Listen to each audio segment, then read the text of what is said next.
Let's go. Okay, here we go. We get started.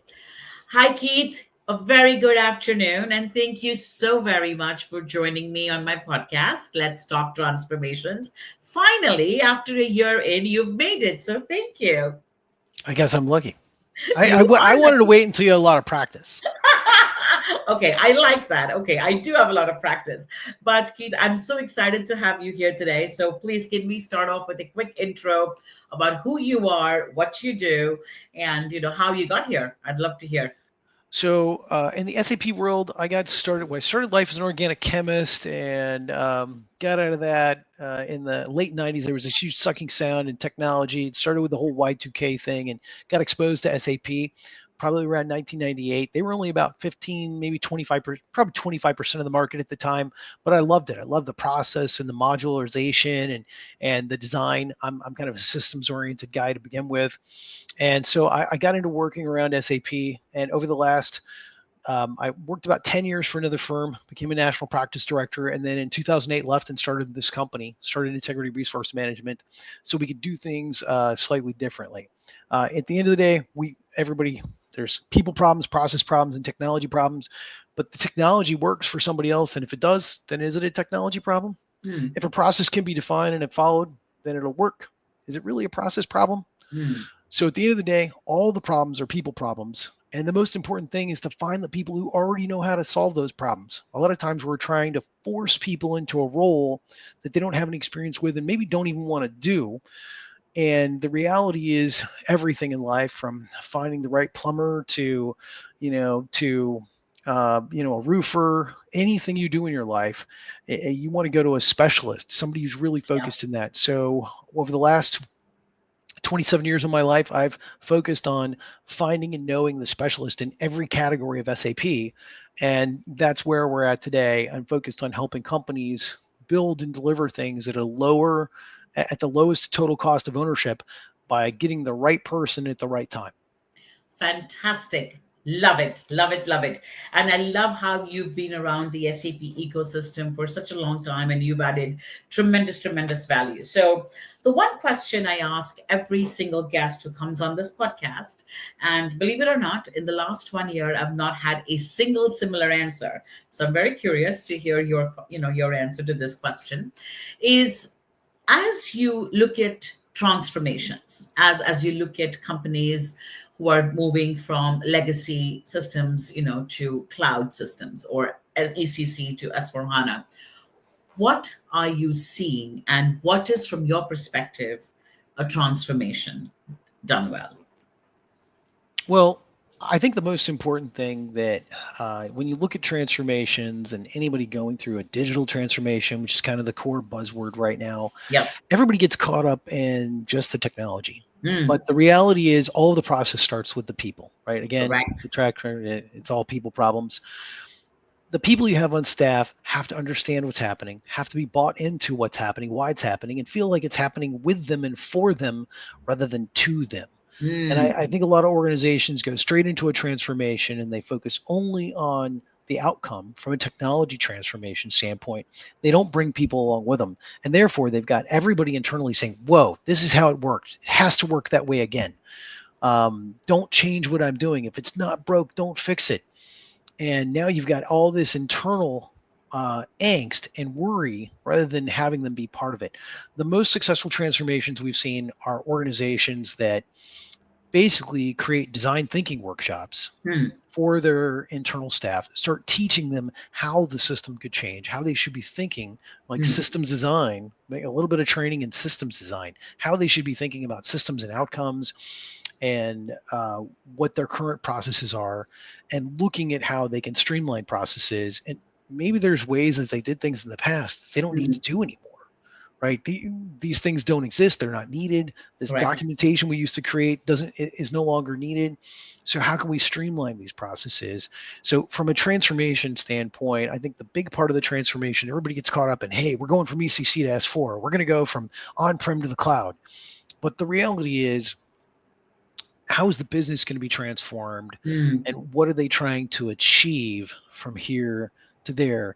And Start with the end in mind. I know Stephen Covey said that. I didn't coin that phrase, but start with the end in mind. Mm, What is it you're trying to achieve? And then move backwards. Hey, we're already here. Focus on we're already here. 2 years from now, we've already done this. What did we have to do to get here? Like start there and go backwards rather than starting where you're at and saying, oh my God, there's this insurmountable task ahead of us. I think that's very, very good advice, Keith. And exactly based on what you're saying, it talks about the people, right? You said bring people along. That's the comment you made in your answer. How do you bring people along? So it's fantastic to say, let's upskill people, or to your point, the tech always works, it's the people. How do you bring people along? What is the advice you give to people who are considering these transformations? And you and I both know there's so many of our clients who are wondering, should they do this, should they not do this? Hey, how do we do this better? So how do you help people? So if somebody listening to you gets that aha moment, what is that advice that you would give them? I would say, again, the most successful customers that we've worked with and been part of, it all starts with the business case. Mm, Building the business case. What are the outcomes we need to achieve? What are the values we hope to gain? Right. And staying focused on that through the process. Like every implementation we know that's failed, yep. it's because of lack of communication and scope creep. So at the end of the day, what does success look like? What is the minimum viable product? How are we going to get from point A to point B? And Mm, then when do we know when we're done? And I think the most important thing that people don't get in and nail down before they start a project is, when are we done? mm, If you don't know when you're done, then you will continue to find work. The project will never be finished. okay. And the reality is everything is perceived to be this huge expense that's part of this implementation rather than enhancements. So things that are enhancements should be pushed back onto the business as an expense to the business. If your sales manager says, I want this report, and they never had that report before, but now that you're in an implementation, they say, hey, I want these reports, I want these automated, it's going to create this kind of value for us, go build it. You're doing it as part of the implementation. That's an implementation expense. That should be being billed back to that department and that manager. Hey, what kind of value are we going to receive from this? Real case example, we had a Mm, client where they were trying to have somebody build a report. We just started asking questions about the business case. So let me ask you, this is probably going to be a few hundred hours of development. Like we've already mm, looked at it baseline. For doing this, it's going to be a couple 300 hours of development. On the low side, 200, probably closer to 300 hours of development mm. at $150 an hour. So let me ask you, what kind of time savings are you seeing? Well, I've got two gals on my staff that probably spend 2 to 3 hours a week doing these reports. Like, okay, what kind of money do they make? About 50 grand. Hmm. So that's 60,000, let's say 60, 65,000, however you want to do it, 30%. Let's say 65,000 weighted costs. That's 3,250 times 6 hours a week, or 10, let's Mhm. just go 10 hours a week. Yeah. 10 hours a week. And he's like, okay. I'm like, that's $320 a week times 52 weeks means it's about a $16,000 to $20,000 cost savings for your business in what you're currently doing. But the cost of the software is going to be 45,000. So is it worth it Mm. to do this, to build this report for you at a cost of 45,000? And he was like, oh. I'm like, if you had to pay for it out of your budget because this isn't part of the implementation, would you Right. pay for it? No. No. They can just keep doing it. Got it. Okay. Okay. So, Mm. but you look at that, and that's just one scenario. But Right. then in every implementation, that happens a dozen, 2 dozen, 100 Easily. times. Yep. 100 And times now, and easily. once it happens 100 times, 100 times 45,000 is a heck of a lot of money. I think it's That's a 4.5 million. And now your wow. project's over budget by 4.5 million, and nobody knows why. Because no one is thinking the way you were thinking of kind of breaking it down and saying, "Hey, what does the weekly cost look like?" Oh, that's fantastic. Keith, this brings me to another point that I think you talked about the people piece just right now is how you've been around the SAP ecosystem a long, long time. You understand people, you understand how people truly make a difference. In the last 5 years, right after COVID, what we've seen is many folks have kind of just left the ecosystem. Either they've not gotten, the monies that they were deserving, right? They were really doing very well for themselves. They came to a point where they had these IPPs, the Indian pure plays, reach out to them and say, "Hey, we'll give you $50 an hour." And they're like, "Are you crazy? I don't want to do that kind of work," right? And they said, "Forget it. I'll go work at a Walmart. I'll do a Home Depot. I don't need this." So they've left. I got a few that are teaching yoga, There you go. I mean, I got a guy who's Yeah, fly fishing for a there you living. go. He Yeah, actually see? gets paid to take people fly fishing. He's making about 150 grand a year going fly fishing. And I can tell you, he's a lot more relaxed than when he was an SAP consultant. There you go. Exactly. That's my point. So many of those guys have walked out of the ecosystem, which means they've also walked out with their IP. Yeah. Now you have a bunch of people who are new. When I say new, green, 30, 35-year olds who've probably never done a transformation in their life. Mhm. So, on one hand, you have those people, the 35-year olds. On the other hand, you have the people who've left the ecosystem, or there are some people like you and me who are still around. And there's this huge talent gap in the market.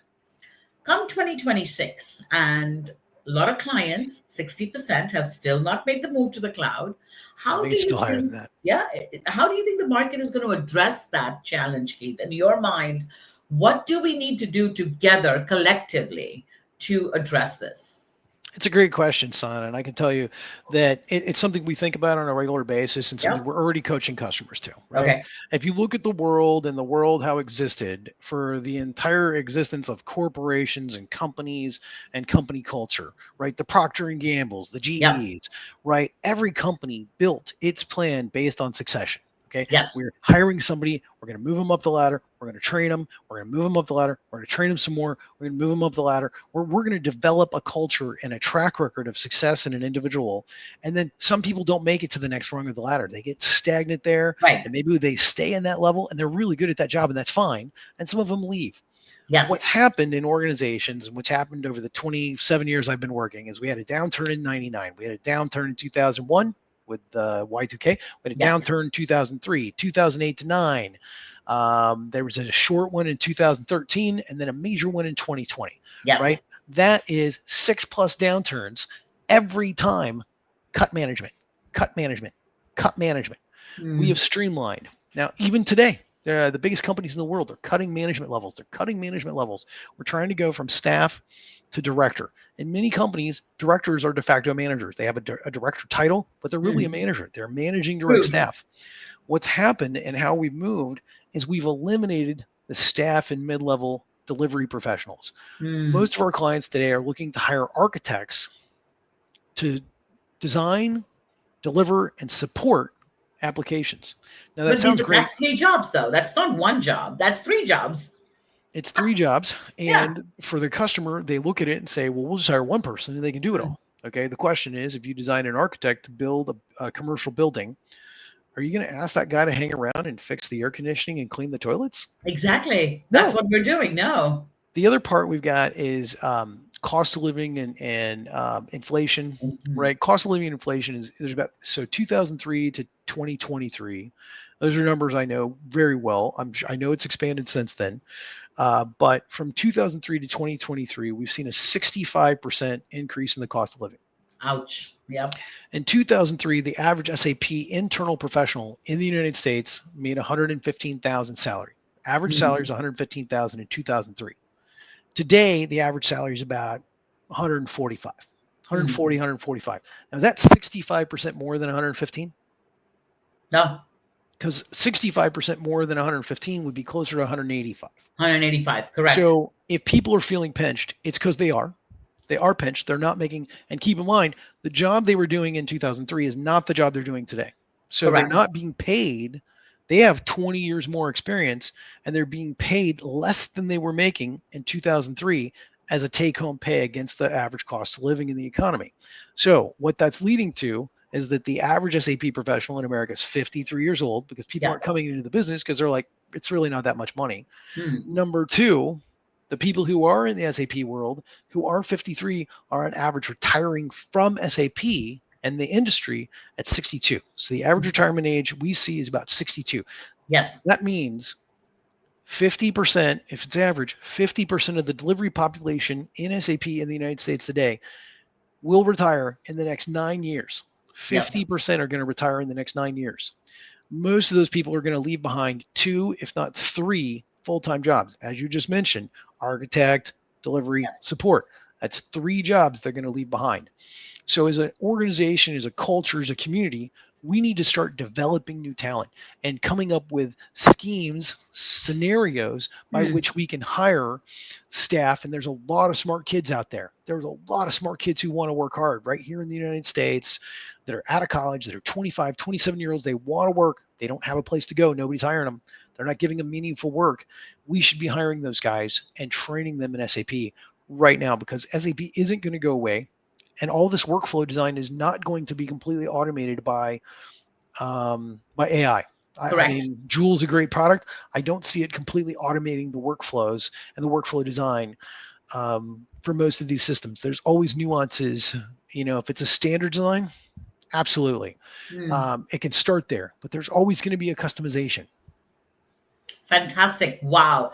That was a long answer, but as you were speaking, Keith, I was just thinking about it and I'm going, oh my God, you are absolutely right. This is mind-boggling. In the next 9 years, if we're going to start losing people, we better start replenishing those people now, or I don't think we'll have any people left in SAP. We'll have Okay, like I'm going to keep dinosaurs. all my future answers to yes and no. So no more No, no, long no. I answers. don't know. Please don't. This is amazing. I love the insight, and I guarantee you, people who tune into the podcast, I started with 3 people who listen to me, and now I'm close to 5,000 people who listen to this podcast every month now. I used to do weekly, but now I'm doing monthly, and I get so many DMs with people saying, "Oh my God, thank you! It just gave me a different perspective." So I love it. Please definitely keep that perspective, and it's amazing. So, moving forward, Keith, I want to ask you, you're seeing the market, you've been in the market, you've seen so many different downturns, as you rightly pointed out. If you were sitting there today as a chief information officer, a CFO of a 5 billion manufacturing organization, what is the advice you would give yourself and to others who are listening to you? Because I think there is so much noise in the market today. There is so less unbiased advice available to people that they don't even know what to do. So, what would you do? What is the advice you would give to all these people who are going to tune in? Well, again, I don't think that any of the things that I'm going to recommend to people are things that haven't been done before. I think they're things that have been forgotten. I think that we Mhm. have generations of people who haven't been trained. Training and development budgets dropped 90% after 2001. So true. They have increased by 100%, which sounds great.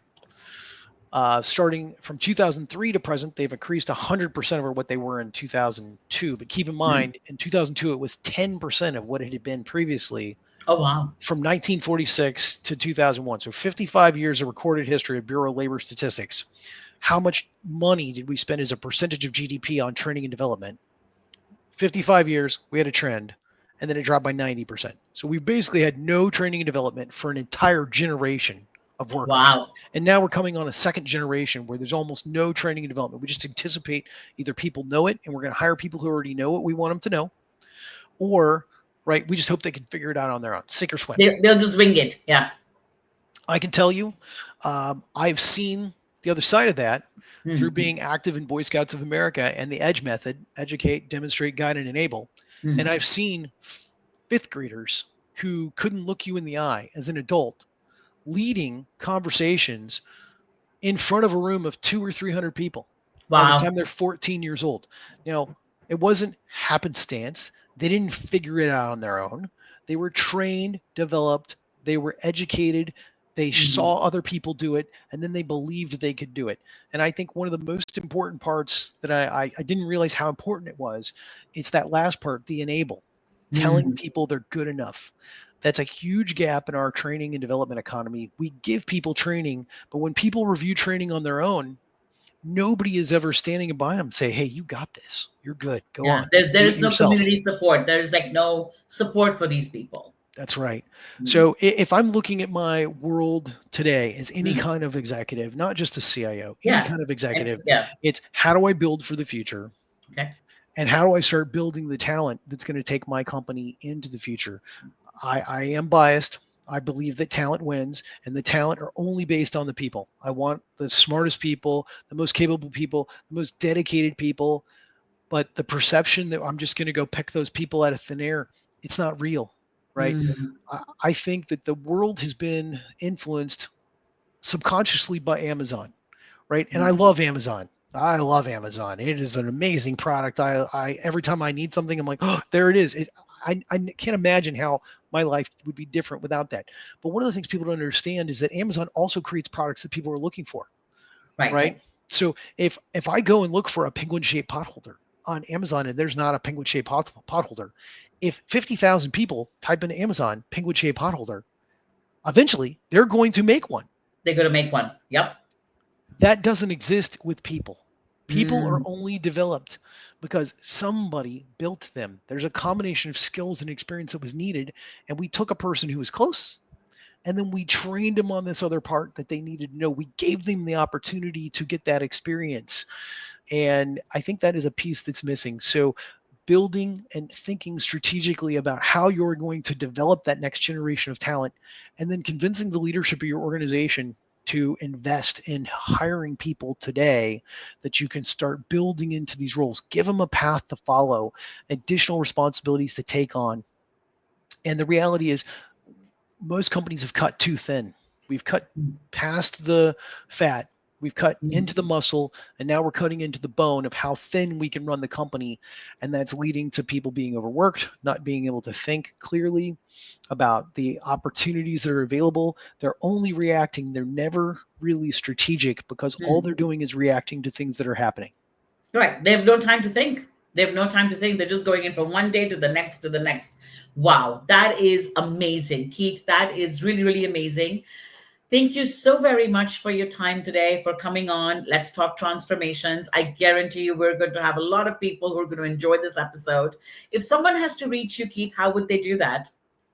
Well, obviously, all my contact information is available at integrityresourcemanagement.com, but I'm also readily available on LinkedIn. If you Google me, I'm not the Keith Sims that played for the Miami Dolphins, although I'm a big fan. He's quite a bit taller than me. So anyway, no, I should be the. Fantastic. I'll be. If you type in Keith Sims and SAP, I should come up on any Google search, and readily available phone numbers, and email addresses, and everything. And certainly, if it's not me, one of my staff will answer and try to get it scheduled. But the opportunities ahead are planning for the next generation and starting to build that. And the way to do that is to start pairing up like these architects who are at that point, they're in that Yeah. last 9 years of their career. How do we pair them up with the new staff and build a plan? And that's what we're doing for most of our customers now is we're putting together a combination of resources, new staff with old staff. And the funny thing is it's not just the old guys teaching the new guys tricks. The new guys are teaching the old guys tricks too. Correct. And it's enhancing the performance of the entire organization Wow. by taking and putting these new generations together so they can both learn from each other. And that's when you look at it. I mean, that's why we all loved work. I remember my first job out of college, I worked with a guy, John Davis. He told me he wouldn't remember my name until I'd been there 2 years. I was like, I introduced myself to him. He's like, listen, come back in 2 years. I don't want to know your name until you're here 2 years. That's interesting. No, that is incredible. And I've had a great time chatting with you, Keith. And I guarantee you, everyone tuning in is absolutely not going to have one aha moment, but multiple aha moments. You really are doing a lot for the community and truly appreciate your time. Thank you Well, and so I very apologize much. for not keeping my answers to just yes and no. No, you can't do that. That's not allowed. That's not for you. Nice to meet you. Thanks, Sana. Take care.